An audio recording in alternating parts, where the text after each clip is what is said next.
Hi, thanks for tuning in today. Today I'm going to be doing a review of this marbled mahogany calfskin leather edge-lined Concord reference edition.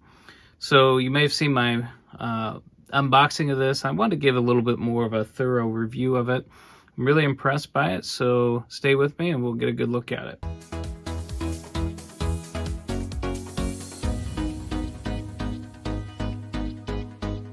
Well, like I said, if you watched my unboxing of this, you probably saw me gush a little bit on the actual case of it. The one thing I would say that I didn't notice when I was doing the unboxing is that it sits kind of loosely inside this case, so it's going to take a little bit of wear that way. But you'll notice, bring it out of the box, if you're like me, you'll probably want to smell it. It smells great, and it's a very rich brown, very dark brown, and it's just very, very beautiful. It's leather lined. You can see the leather liner, and edge lined Bible. I think I mentioned that at the beginning. And at the beginning, you'll find a lot of several pages of like cardstock where you'll have the family record and things of that nature. Children, marriages, things of that sort. And then you'll get right into it, and you'll find pretty quickly that there is a dedication to King James. And then what I find very helpful is the translators to the reader. That's very nice to have in your Bible. Kind of gives you the background information of what the King James translators themselves thought about their translation. And then, like every Cambridge Concord, it's a very clean text, so you don't have little numbers or letters inside the text itself. But yeah, it's just really nice, just very beautiful. If you own what Matthew Everhard, if you follow Bible reviews, you've heard of Matthew Everhard. He talks about the eagle. This is the Cambridge Concord wide margin, and it's so big. He has it, I think, in the ESV, but this is the King James Version. Yeah, so you could see why it would be called the eagle. And you might want something that's a little bit smaller, easier to carry around, and this would definitely be that. Not only is it smaller, lighter weight, it's also got some features that the Cambridge wide margin does not have, such as it has a concordant. Well, both of them have a concordance, but this has a Bible dictionary. Very nice Bible dictionary. Just brief, but helpful. I like the way they've done the maps on this, where they've got when you look into the map section, you can see that it's in color. Just really nice. That is, some of the words are in color.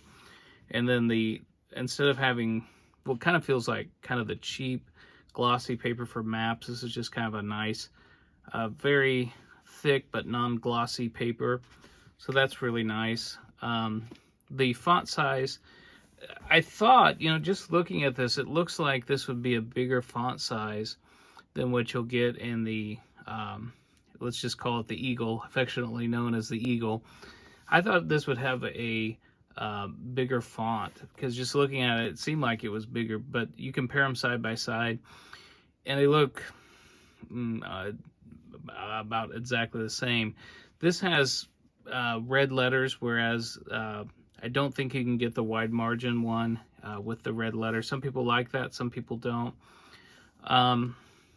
Yeah, so overall, this is just really great. Again, let me say one more thing about the font size, is that it advertises an 8-point font. However, that being said, it reads like a 9.5 to me.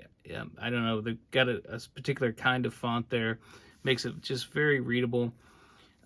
Paper quality on this is good. It's thinner, as you would expect, than the Eagle, but it's still very little ghosting. There is some ghosting, but not at all distracting in any way, and just makes this a nice lightweight companion. If you like I mean, it's a standalone, right? If you don't want a wide margin Bible, this is great, just standing alone. But this is an awesome companion if you don't want to always carry around your wide margin eagle. You can just see the texture right on the back of this, the stitching, the indention, lined indention. Who could forget the nice yap that's on it? Beautiful yap. But yeah, it's just a very, very beautiful, well done Bible. Nothing really here that I have any major complaints about. When you open it up, the cardstock's a little stiff, so in the book of Genesis, it doesn't like to open flat, but I think that changes with use, I believe. So, yeah, it's just a beautiful, beautiful Bible. Did I mention it was art gilt?